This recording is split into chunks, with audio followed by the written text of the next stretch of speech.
Creative Conversations, a podcast exploring contemporary art, science, and friendship. In this episode, we talk about the mysterious human urge to create and why artists and scientists sometimes see the world in completely different ways. I do like it, when you run. I think that's hilarious. You run. When you run, you've got your arms are down here and you look like you're 8 years old. That's nice. Yeah. I feel that's a good thing. I don't think I'm moving like I was 8. I'm telling you, deep down, I think your soul is still very youthful. That's nice. Yeah. I think that's something to aspire to with all the decades that we've lived. I just laugh. You're not bothered by... convention? Yeah. Like how it looks. I think if I'm not saying it's bad, but it looks like you're 8 years... Literally, to me, it looks like you're 8 years old running around playing. That's what it looks like to me. That's pretty amazing, isn't it? Because I'm in my 5th decade. Are we the same? Are we born the same year? Not quite. You've got a few more years of wisdom than I do. Yeah, I'm 70. I'm born. Oh, it's 73. Oh, okay. Yeah. So how long have we known each other, Sanji? We met in start of the year 2000, so I reckon about Easter. And we're still mates. Still mates. I don't think that can change now. It can't, because we've covered a lot of ground in regards to all the topics that we've had chit-chat about. And you and I have both thrown grenades in there. And we're undeterred. Undeterred, and we forge ahead, and we're fascinated. I say some crazy shit, and you go, ooh. Oh, that's interesting. What do you reckon about this, Sam? And I love that. You are my most revered friend, Jones. I don't think I would be freaking out if I couldn't chat to you. I'd be tripping. And I'm like, oh, that's fascinating, Sanj. Because you've got a very science background and I don't. But yet we still worked in the same job, which is quite funny. Yeah. I think. Yeah. And I think back to those times, and I can see now that working that job was a means to an end for you. Like, you're really good with people. Yeah. That component of it was where you excelled. Yes. But I could see, and ultimately why you left, I think you couldn't stand being there. I could not stand being there. And so I'm rapt that you got to go off and become an artist and have a crack at that. Yeah. And you've had your ups and downs with that too, I know. Yeah, it's a hard slog too. Well, I think it doesn't matter what we do. There's always going to be trials and tribulations. Always. But I think that's interesting because we probably should clarify that the role that we were in was science. It was raw materials and manufacturing. Yeah, we were acting as agents on behalf of overseas manufacturers. But I like that our conversations are so varied because of that science background and that art background. I think it's quite fascinating. And you've actually got quite a big movie background as well. I think your knowledge of movies is second to none. It's extensive. I've watched a lot of films, and I like to pick things apart. And that's about as artistic as I probably get, in the sense that I love film, I love movies, and I love looking at them and trying to figure out what the storyteller was trying to convey and how they're doing that. And we're talking about actors and which actors have moved us. We're talking about that extensively, who the good actors are and why. And I think that's as close as I get to the art world, watching film and shows and feeling that emotional reverberation, having watched something. I'm totally immersed, and when I am, and when I'm thinking about it for days, I know it's done something to me. Yeah.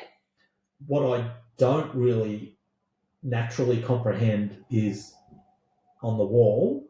Visual art. Mm-mm. I mean, I know when I like something, but I can't explain why. And so our conversations have helped me figure that out more. Yeah. Because I don't come from an art background. We've spoken about footy, and I can pick footy to pieces and explain what's going on there. But you can do the same with art. With art? You can pick it, you can break that down into its fundamentals and explain it to me that makes sense. Yeah. And I think that's interesting because that's what is so intriguing to me, because I think to read a piece of artwork, I find it comes quite natural, but it comes down to what the person was conveying. And I think the successful artwork touch on an emotional human nature that we all probably are a part of or experience at some point in our life. And so perhaps some artworks might be challenging, and that's okay. But ultimately, I think it's a human experience to feel the world in a way through either storytelling or through materials or through singing or through dance. And I think there's a nice connection there. And I think that idea of having the science background that you do have, it brings a clarity to the experience as well, because I like the way in which your brain thinks in a very pattern structured way. And I think with art, there would always be a pattern and a structure to it, but it becomes more abstract. And for me, I like to blow up the structure of it so it's not so obvious, but there's always going to be a structure hanging on a piece of artwork that I create. Fascinating you say how my mind works. Yeah. And I'm science trained, but naturally that's always been the way I process things. It's very logical, very methodical. And what I've always found fascinating is you might be working on a painting or sculpture or whatever, and I think I've asked you in the past, how do you know when you're finished? Yeah. And it doesn't make any sense to me. Like, you're working on something, and the only thought in my head is, when is she going to actually know that she's complete? Because it's so alien to me. If I'm fixing something around the house, it's obvious when it's complete because you've got everything in its place and it's finished. Top coating goes on and you're done. Yeah. But in art, and we've spoken about this ad nauseum, it's more based on emotion. So I think you've said to me in the past, it's when you arrive. Yeah. That there's a feeling that you get when you're looking at the piece of art and you go, hey. Okay, that says what it has to do. Yeah. And it's not that I'd necessarily have a preconcept. Well, I'd have a general idea. I'm going to make some 3D work. I'm going to do it with paper. I'm going to do it with paper mache. Yeah. I'm not sure what it's going to be. I know that I want it to hang, maybe, as a guideline. Okay. How do you commence? Do you pick up tools, or do you pick up a brush or whatever tool that you're thinking of using for the art and just start? Yeah. Or do you have some sort of plan, or do you just start? And I think you just have to start, because you don't want to be too premeditated. Like, that's the difference that you're saying. If you have a project around that, you need to fix something in the house, you know that it's broken, you know what, you have to go to Bunnings, you got to get your gear, you've got to get the right tools, and you got to fix it, and you got to make it waterproof or exactly whatever, and then it's done when it's not broken anymore. Yeah, exactly. It's repaired. Yeah, right. It's done. But for an artist, you probably have some general concepts that you like to make art. You like to think about the greater conversation in the world. It might be the matter of exploring how light falls on a surface. It might be that simple. Or it might be, okay, well, I like to use paint. And so, okay, I'm going to explore this material in paint. So you've got these ideas. And also academically, it's very interesting right now. The art world is an area of activism. And so there might be some things that you might be wanting to have a conversation about or push against. So for me, my work would probably touch into feminism a little bit, or maybe a lot, depending on what I'm making. But activism is not my first port of call. I just need to create something. I want to explore it using different materials. I like working with the materials. Some materials are more fun to work with than others. I don't like working with glass. It's too shardy. All right. So I won't work with glass. Yeah. Can we just explore your drawing for a moment? Yeah. And I think that's probably your passion, or it makes sense to me to be able to draw something. Yes. And so you've probably been doing that for the longest time. You've got the most experience with that, and it's probably your strongest suit. So you start sketching something. You've got a piece of paper, you've got your pencil or charcoal or whatever you've chosen to use. Do you sketch an outline of something, or does your mind just take you somewhere and you start drawing? That's what I'm trying to understand. Okay. Do you design something in your mind first, or do you just start drawing and some emotion takes over or something and it just creates itself through you? Eventually it would create itself through you. But for me, I like to start from life. Everything's always got to be weighted in life from an experience. And so observation is a big thing for me. I like to observe. And so I will actually take something from life and then work from that. Say I do a still life, and I would set up a scene. I like working with mannequins. They're quite funny. Yeah. So I would start There's with a that. design component. There's a design component. Well, there's a design component in that I might have some things that I might like to draw, but I'm working with mannequins at the moment. So I'll just start with a mannequin because it's a human form. So literally I'm taking from life in it, using a mannequin. And then to draw from life, because then it comes down to observational skills. Yeah. So for me, it's not merely copying. It's an experience of what am I drawing at that time? What is the surface that I'm drawing? What is it, a deeper space? Is it a shallow space? Is it a heavy space? And so these things all come into the work. And so I'm trying to put this experience onto the page.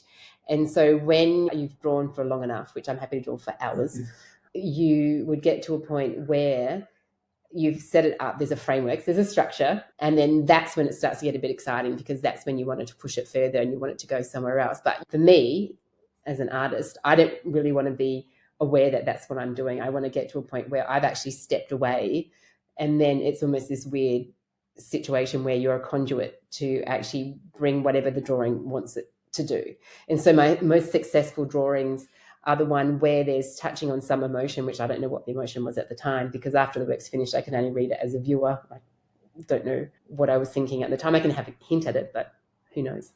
So is it an element of losing yourself in the drawing, and almost do you stop thinking about drawing and then something's revealed in the drawing? Is that what happens? Yeah, and I think it's true. You do stop thinking what you're doing, because once again, you don't want that premeditated thought, because then it's just manufactured, right? I find this fascinating because you see reference to this in the sports world. Great exponents of great footballers, almost artistry. They stop thinking about what they're doing. Or martial artists, they're so in tune, they've practiced everything for years and years and years.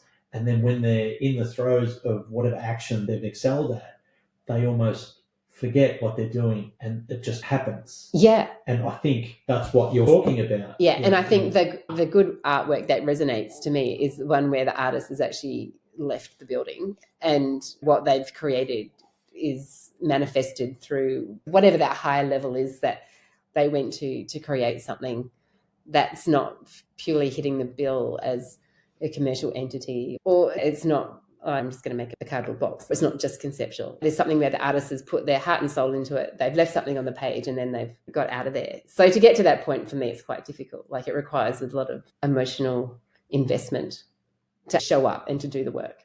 Would you say as you're drawing, it becomes meditative? Are you almost...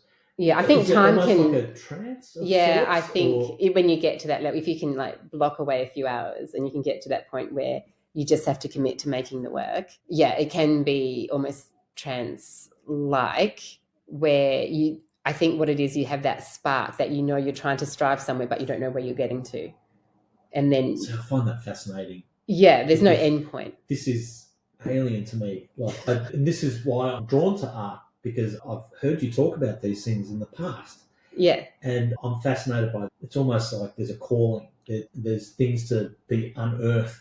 Yeah. As you're drawing, as you're sculpting, as you're making painting, or the process of it. There's things something to be unearthed. is revealed almost during the process, and you won't know what it is until the end.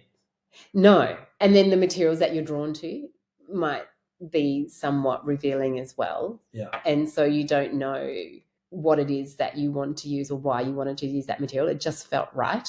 Yeah. And and so it's interesting because we were having that chat, that difference between science and art, and we think that they're very much linked.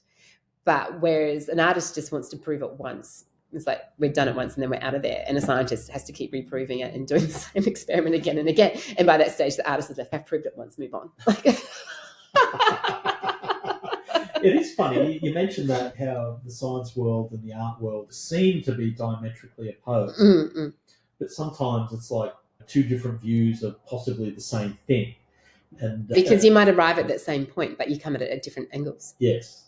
And so scientists often start with a hypothesis, and then they will endeavour to prove or disprove that statement through experimentation, through collecting data, and they will test that data again and again and again without any bias. Without any bias. Yeah. Until it's proved beyond any shadow of doubt, peer reviewed, and then they can come out and say, that's true. Yeah. Whereas an artist looks at it from a completely different perspective.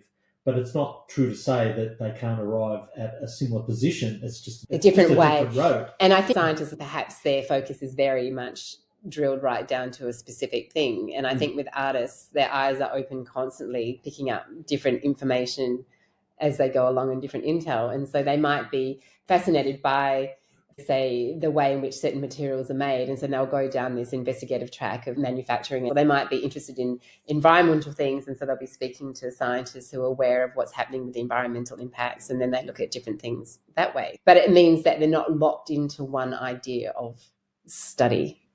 And so you need to be a jack of all trades. Yes. And at the end of the day, I think both scientists and artists value communication, value language, because at the end of the day, you need to be able to convey a message. And so scientists have a very different way of doing that. They'll try and prove or disprove a theory or a hypothesis.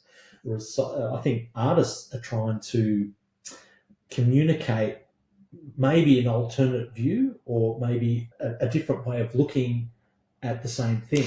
Yeah, I think that's a fair summary of that one, because you go to an exhibition and you're looking at a point of view, you're looking at the artist's point of view, and they're communicating that through a visual medium. And it might not become apparent at quick look, like you might bounce off of it like a little bird hitting a window. Or if you've got patience, you might sit there and you'll find something and you go, what are they conveying? And you'll look at the materials in which they've made something, or you look in the way in which it's been placed in an environment, or you look in a way in which where the artist worked, or was it a collective experience, or was it a singular experience? Ultimately, at the end of the day, the artists are communicating in a language that might not be necessarily apparent, but there's usually enough information there to find out what they're trying to say or what they have said. Yeah, that's really interesting. Of course, as artists can communicate through the written word as well, and there are so many ways to communicate with whoever they're trying to communicate to. But I'm fascinated because I'm a novice in terms of art, and being able to pick apart art and really understand what it's about, it'll be a steep learning curve for me. But it's fascinating to hear an artist talk about it, because it gives me a little bit of insight into why they do these things. Because it's never occurred to me to go and paint a picture of a building or a landscape or someone else. It's never occurred to me. Is that right? No. I had this thing when I was younger. I was like super young, like say 10. And once again, I can remember a time when I was probably in my early 20s. And I remember looking at something and I almost had tears because I couldn't draw it. And I just wanted to convey something in a drawing. And I didn't have the skills to do it. And I was trying to draw a basic kitchen appliance. I just wanted to draw a toaster. For whatever reason, that toaster was cool and I wanted to try and capture that mark. Yeah. And I was almost crying because I didn't know how to do it. And I was so frustrated I didn't have the skill set. So that explains to me a little more how everyone thinks about possibly the same thing in a different way. Yeah. You know, logical people can do illogical things like wanting to draw a toaster. Yeah, but it's almost like artists, there's an inherent need to have to do it, to have to draw or express it in an artistic way. And I don't comprehend why that is, because it's never been in me to do so. Is that right? And so I look at it and I appreciate the art, but I appreciate it because I can see there's a piece of art sitting on your wall right now. And I know it's taken so many hours for you to create that piece of art. And I just wouldn't do it because, one, I'm not trained to do it, but there's no need in me to create it. You don't have a need. No. You don't? No, to make something? My my ears. No wonder I struggle in society. My brain is glacial, Jones. That's why I hang out with you. Yeah. Let's just calm down, Jones. Take it easy. Yeah. Just go hang out with Sanji. Yeah. And so I look at that and I go, wow, look at that. There's so many hours of painstaking work and drive and determination to create that piece of art right there. Yeah. And it would never occur to me to want to do like if I'm painting something or fixing something at home, I do it because I need to keep the water out of your house. Entering the house. So I do it because there's an obvious need. Get the weather out, Sam. As opposed close to me. We should actually describe the artwork that you're looking at. It's actually a really big charcoal drawing. Yes. It's probably 2 by 2.5. Yeah, about that. Quite big. It's a beautiful piece of art, and I've spent lots of time. We've looked at it it because you sit at my dinner table. Yeah, and I'm fascinated because I look at that and I think, wow, like, my friend can do these things. But I'm fascinated by the fact that you just said to have the tenacity to do it. And to me, I'm just quite stunned at that. This is new information. After 25 years, we've not actually had this conversation. It would never occur to me to ever undertake something like that because why would I do it? To me, I'm quite stunned. It's like, but why wouldn't you? Why wouldn't you make something like that? Some people don't think that way. Oh, wow, that's amazing. No wonder I struggle. Well, I think you would struggle if you didn't create. That's probably more to the point. Actually, you're right. I don't actually struggle out there. I'm actually quite okay at conversing. It's an outlet. I think, and artists, you listen to them, whether they're actors, whether they're writers, poets, sculptors, anything like that. There seems to be an inherent need to create and to express that, to communicate that. It must be so calm not to have to do that. I'm telling you, I don't have to do that. This is why we're mates. My brain is glacial in the sense that when I'm at rest, I can think about nothing. Oh my God, I want that skill set. Yeah. Because that's going to be me as my next art move. My next piece of careful. artwork. Be careful. You may not be able to create art. I thought that might be Is Rebecca's mind glacial? No. Has it ever been glacial? No. So, we could make this. We could do this. Yeah. We could do that. Yeah. No, there's no glacial. Seems like a nice place to survive, Sanji. Or live. It's not even surviving, you're thriving. That's the only way I've ever known. I look at art, I appreciate it, but I know I could never do it because the drive is not there. Do you know, I feel that this is going to be hilarious because... So we've decided to do a podcast because of this difference in opinion. Also it's an excuse just to have a good old chit chat. So the chit chat's been going on for 25 years with my good mate, and pal, Rebecca James. Yes, and Sanji Makotsi. And we have spoken about so many different things in this world. We have covered a lot of ground. Yeah, and we've thrown grenades in there. And none of us are either surprised. We're never surprised. No. And the conversation just continues on and on. And so this aspect of talking about, I don't feel like I can really add much in terms of... I think you could, though. Well, I'm not an artist, but I appreciate it. And I think it fascinates me that people have the ability to create that or the inherent need to do it. I think it's more the inherent need. Yeah. That's the part that I don't think we realise. Like we've gone into I've just jumped in and gone, this is going to be interesting. We've got science and art. Where they intersect is really fascinating. Yeah. But I think the thing that we've overlooked is that there is actually those who have that innate need to create something and those who just go, no, I'm good. I'm super fine. That's a whole new lot of information for me to take on board. Yeah. That must be really joyous for you. As you know, I exist in this state of chill. Yeah, zen, chill. It's so good. Lots of people try and aspire to that, and you're just naturally there. But I never, when it's just me and it's quiet, I never feel like there's something missing, ever. And so I'm not just saying that. It's true. It is true. I've known you for a very long time. It's true. It's true. But I don't feel like that. I think the missing thing, I think you just have the ability just to go, it's okay. Whereas me, I'm like, I could do this. I could do that. I could go do some drawing. Sit down. But it's who you are, right? How long would I sit down without thinking? No. 1 minute? Really? 5? Is that right? I don't know. Yeah. You can't sit there and just ponder nothingness. I might have done it yesterday.